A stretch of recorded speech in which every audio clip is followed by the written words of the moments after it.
I've always enjoyed late night walks. There's something about the stillness that makes everything feel simpler. I'm a welder by trade, been doing it for over 40 years now. I live alone on a big farm, just me and my dog Bosley. The house is too large for one person, but I never had the heart to downsize after my wife Maria passed away. My kids moved out years ago, and ever since cancer took her, it's just been me and Bosley. One night, after a long day in the shop, I decided to go for a walk. My property is pretty big, so just a single loop is usually enough to satisfy my craving. The air was cool, and Bosley trotted along beside me. Sometimes I think he likes me more than I like him. I've walked that loop hundreds of times, but as I was heading back toward the house, something caught my eye. I glanced up at the second-story window, the one that looks out from the bedroom. Maria and I used to share for a split second. I thought I saw something move. I stopped dead in my tracks, staring up at that window. There was no reason anyone should be in there. I hadn't been in that room in years. Couldn't bring myself to. I felt my blood start to boil at the thought of some stranger breaking into my house. I wasn't going to stand for that. I rushed inside, my heart racing, and ran upstairs. The room was empty, just like I'd left it. No sign of anything out of place. I looked everywhere, imaginable, but found nothing. Yes, I was pretty freaked out. But I was more angry than anything. I didn't take this kind of thing lightly. I figured I had just seen something that wasn't there. I stood there for a while, feeling foolish, but I couldn't shake the feeling that something had been there. The next night, I woke up to Bosley growling, "He's a good dog, never barks unless there's something to bark at." I sat up in my bed listening. That's when I heard creaking coming from upstairs. It could have just been the sounds of my old house, but my mind went directly to footsteps which were coming from right above me. I'm sure you could guess which room is directly above mine. I debated grabbing my hunting rifle from downstairs, but didn't want to go that far. If it came down to it, I was fully confident that I could take whatever was up there. Hand to hand, I grabbed my flashlight and went to check it again. Nothing. The room was exactly the same, untouched. My anger was definitely starting to turn into anxiety at this point. Something didn't feel right in the house. The following night, I came downstairs to find the kitchen lights on. I know I turned them off before bed. I don't leave lights on.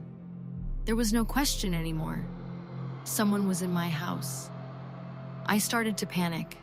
I called the police and told them I thought someone might be sneaking around. They came out, searched the house from top to bottom, but found nothing. They were nice about it. It told me to call again if I needed them, but I could tell they didn't believe me. The next night was the worst by far. I couldn't sleep, so I decided to go upstairs and check the bedroom again. I don't know why. Maybe I thought it would settle my mind. But when I opened the door, I froze. There were clothes scattered all over the floor. Maria's clothes. I had packed them away after she died. Now they were everywhere. Something like this doesn't just happen randomly, and then I saw her. There was a woman standing in the doorway just staring at me. I couldn't see her face clearly, but I could tell she wasn't Maria. She was too short. I don't know who she was, but she didn't belong there. I had never been so afraid in my life. Without thinking, I ran at her. She turned and bolted down the stairs and out the front door. By the time I got outside, she was gone. I searched the property with B, but there was no trace of her. I didn't sleep that night. For months after that, I couldn't sleep. I was constantly on edge, convinced I heard footsteps upstairs at night. Every little noise set me off. I slept with my rifle next to my bed, terrified that I'd have to use it one night. Every little noise set me off. I debated calling my brother to come stay with me, but I wasn't going to do that. I was raised to always handle my own, so that's what I did. The nightmare didn't end, though. One night, I was sitting in the living room when I noticed a figure standing in the yard looking straight at me through the window. It was her. Again, my heart felt like it stopped. I grabbed my hunting rifle and ran outside Bosley, close behind. She was still there, just a silhouette in the moonlight watching me. I fired a few warning shots into the air, hoping to scare her off. That was enough to get her to turn and run into the darkness. But it's not like that made me feel any better. I was literally being tormented by some random woman who was probably homeless. I couldn't even imagine why this was happening to me. I stood there for a long time, waiting to see if she'd come back. She never did. I haven't seen her since, but I know it's only a matter of time.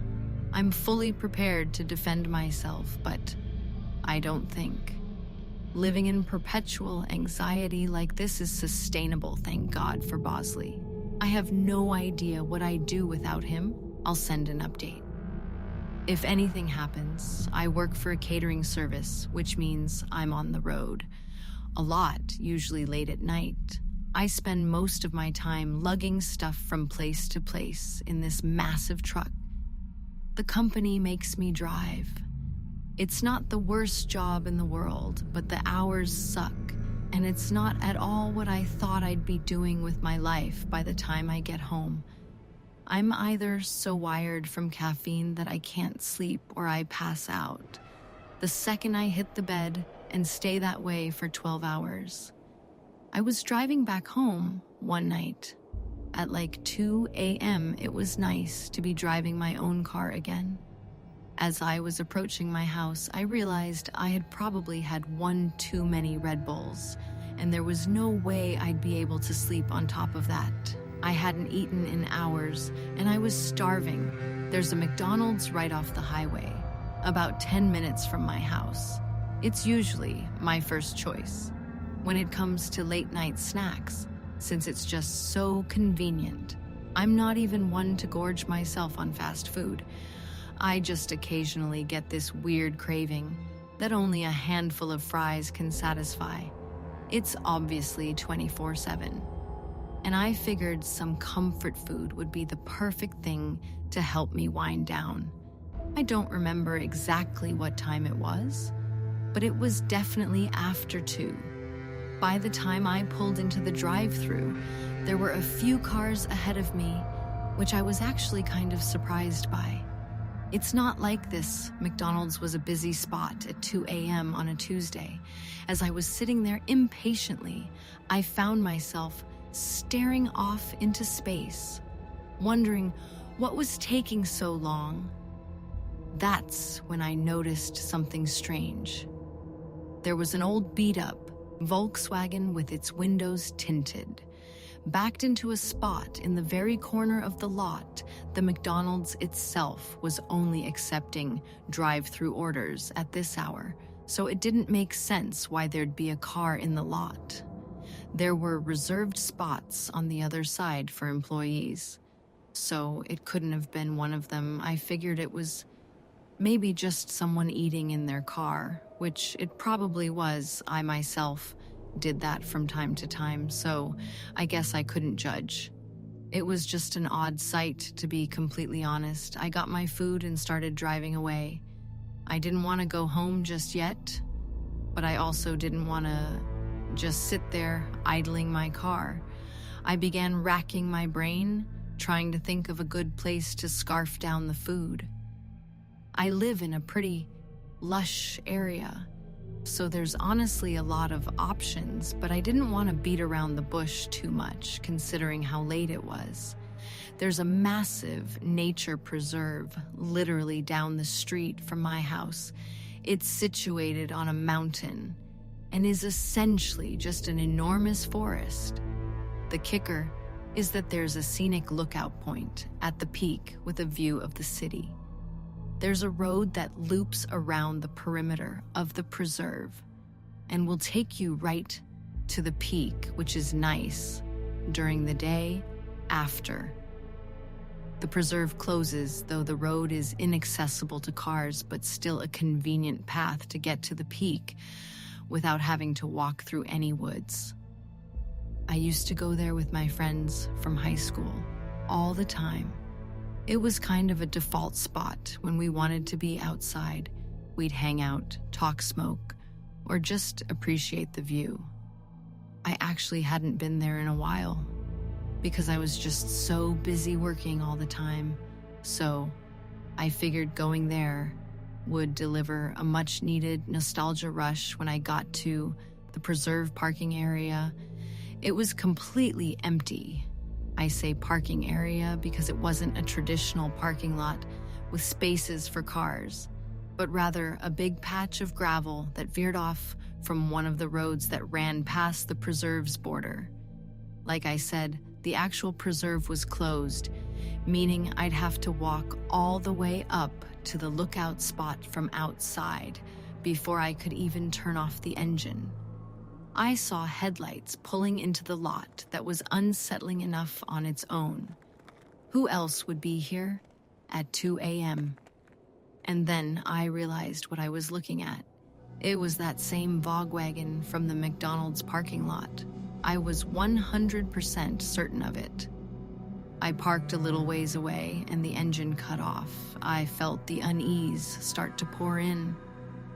What were the odds of that happening? Naturally, had they followed me. My window was partially rolled down, and as far as I could tell, there was no music coming from that car, or at least none that I could hear. After nothing happened for a good minute or so, my fears started to fade. They were probably doing the same thing. I was out for some fresh air or a smoke. It's a pretty popular spot for that kind of thing. But I was just so weirded out considering how late it was. I couldn't shake the feeling that something was off, even though I concluded that it was just one of those unexplainable coincidences. I sat there for a minute debating if I should just go home. I didn't want to leave, but I didn't want to be alone either. I picked up my phone and FaceTimed one of my close friends who lived a few minutes away. I told myself that if he didn't pick up, I'd just eat my food in the car and drive home. He was actually awake, though, which I was a little surprised by. He said he had been up writing a paper. I convinced him to swing by and hang out for a bit. He was down. He said he'd be there in 10 while I waited. I kept my eyes on the Volkswagen. It still hadn't moved. I tried to shake it off, telling myself I was being paranoid. When Sebastian finally pulled into the lot, I felt a lot better. We both got out of our cars and began walking up the path before the parking lot fully receded from view. I shot a glance backwards. The Volkswagen was still there, but I saw all 4 doors open at once. 4 guys stepped out. They just stood there for a few seconds, looking at each other.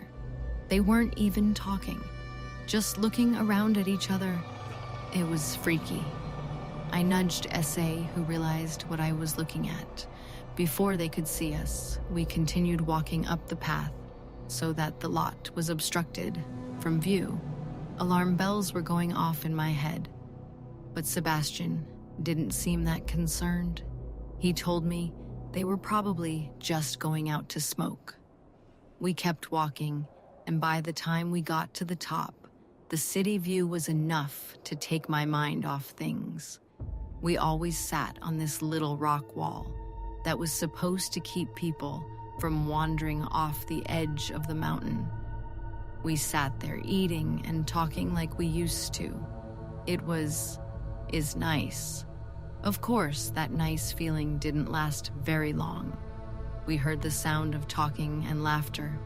Quickly approaching us, we turned around to see 3 guys walking towards us, sharing what looked like a blunt. They were acting friendly enough, which definitely calmed my nerves a little, instead of finding their own spot. Though they walked right up to us, like they wanted to start a conversation. The guy in the blunt was covered in tattoos and had a nose ring. He honestly looked pretty intimidating. He flashed half a smile before asking us if we wanted to smoke. We both said no, and one of the other guys laughed and called us to, which Sebastian scoffed at. My curiosity got the better of me, and I blurted out a question about what they were doing at McDonald's. The guy holding the blunt dropped his smile instantly and narrowed his eyes like he was caught off guard by my question. His 2 friends did the same, staring at us with cold expressions. They didn't say anything for an uncomfortably long time. That's when I remembered that there had been 4 guys in that car, not 3. One of them was missing at that point. I was fully prepared to run. I knew Sebastian was thinking the same thing. Finally, the ringleader told us that he worked nights and that he had just gotten off. He pulled his hoodie up to reveal a McDonald's uniform. I think because he knew we wouldn't have believed him. Otherwise, he then went on to say he came to the spot every day after work to smoke with his friends. While that definitely calmed me down a bit, something about this situation was terribly off, I could tell. Sebastian felt the same. We decided it was time to go. As we started walking down the path, Sebastian stopped and pointed into the trees. I followed his gaze and saw the 4th guy half hidden in the darkness. He was holding something, but I couldn't make out what it was. I felt my heart start racing the moment he saw us looking. He started moving. That's when we ran. We bolted down the path, glancing back to see him chasing us, with the 3 other guys close behind. My heart was pounding so hard I thought it would burst. I could hear their footsteps getting closer, but I didn't look back again. We finally made it to the parking lot, jumped into our cars, and floored out of there. As I was speeding away, I could see those guys rushing to get in their car. I didn't feel comfortable driving home, out of fear that I'd be leading them right to my house. I called Sebastian and told him we should meet back up on his street. We had a decent head start on them, and I don't think we were followed, but I wasn't taking any chances. When Sebastian and I met back up, we were still in shock about what the hell just happened. I don't know if they were trying to rob us or worse. I didn't know what to think. Sebastian showed me his phone and said he had snuck a picture of them while they weren't looking. He sent it to me, but I wasn't sure what to even do with it. I had off the next day, so I convinced Sebastian to come with me back to the McDonald's so we could at least report the employee. The next day, we approached a guy in the younger side in hopes that he'd listen to us. We showed him the picture and told him what happened, and his eyes widened. He told us something literally out of a horror movie. Apparently, that guy's girlfriend had also worked at that same McDonald's and had dumped him a few months ago. He didn't take it well and would harass her while she was working and stalk her after her shifts. He obviously got fired, but that didn't help. The police were involved shortly after, and there was a restraining order put in place. Apparently, he had been violating that restraining order because he was camping out in the parking lot. Sebastian and I were horrified. I have no idea why he decided to follow me, but it was clear that he was unhinged. I'm praying that the police catch him camping out in the parking lot, because then he'll actually be screwed. I just hope He doesn't recognize my car anywhere. It's only been a week, but I haven't been back to that McDonald's or the preserve since. Hopefully the police are able to do something. But that's out of my control. Forgive me if I don't remember every detail of the story. It happened a while ago. I grew up in Ardmore, Pennsylvania. Not much goes on around here, so finding things to do can be a challenge in high school. A few friends, and I would sneak into and explore old abandoned buildings. That's the sort of thing we did at that age. I didn't realize how popular that kind of stuff is until many years later. Apparently, lots of people like to explore abandoned buildings anyway. There was this abandoned church that we'd been to a couple of times before. It was in Narberth. I actually remember the exact address, 198 Elmwood Avenue. The place was creepy, but it was kind of our go-to spot for late night. Thrills one fall evening, a few of us decided to hit the church and drink a little. Inside, it was a chilly night, and the air had that crisp bite to it. There were 6 of us.